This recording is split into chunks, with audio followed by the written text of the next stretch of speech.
Hey, I watched a couple movies this week. One was okay, and one was terrible. Let's start with the okay one. Shirley was directed by Josephine Decker and is a very unconventional biopic about author Shirley Jackson. Shirley Jackson was a very famous horror writer who is probably most well known for writing The Haunting of Hill House. First off, pretty much all the performances are really good. Elizabeth Moss in the leading role of Shirley Jackson is great as usual. Michael Stuhlbarg is really good in this too. He plays Shirley's husband, Stanley Hyman, and he's another one of those actors that I just like in everything I see him in. Ever since I saw Serious Man, I get excited every time he shows up in something because he just never disappoints, and this film is no exception. Shirley Jackson had a lot of issues with her physical and mental health later in her life, and the sort of off-kilter way this film is edited and shot at points is very clearly trying to convey her fragile mental state. At times it works okay, but the issue I had with a lot of this film is it isn't entirely from Shirley's perspective. The point of view of the story is actually split pretty evenly between Shirley and this young woman Rose who's staying at her house temporarily.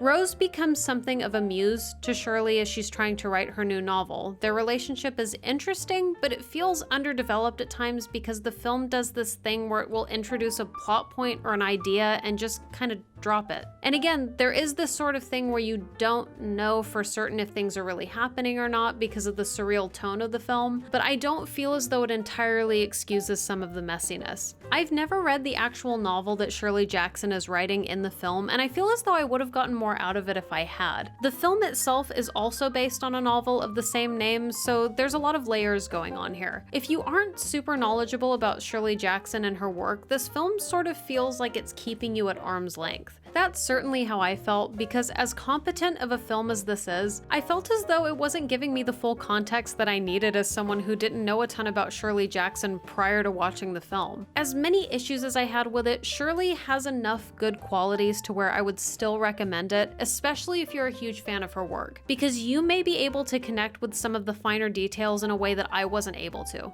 Like I said, it's okay.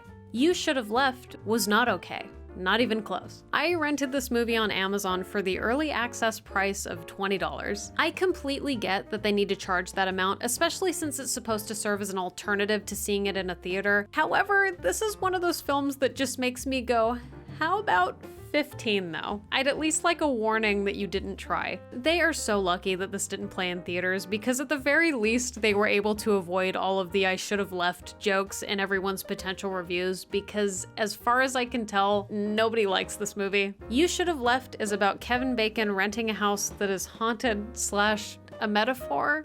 I don't know. Everything that you think is going to happen in this film happens, because it has one of those trailers that pretty much just gives everything away. Kevin Bacon and Amanda Seyfried have no chemistry whatsoever, and it's a shame because I like both of them. They're just not given anything to work with here.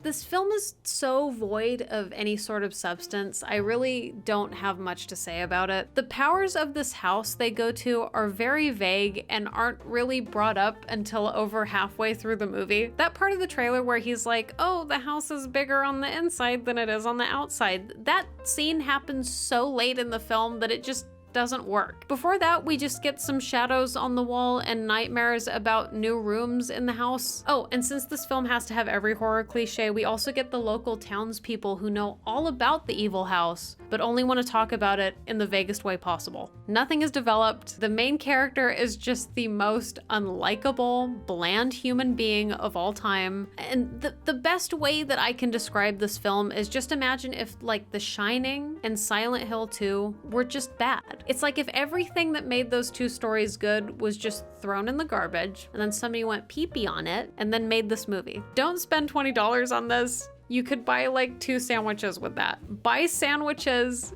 instead of this movie. Out of 10. Thank you for watching.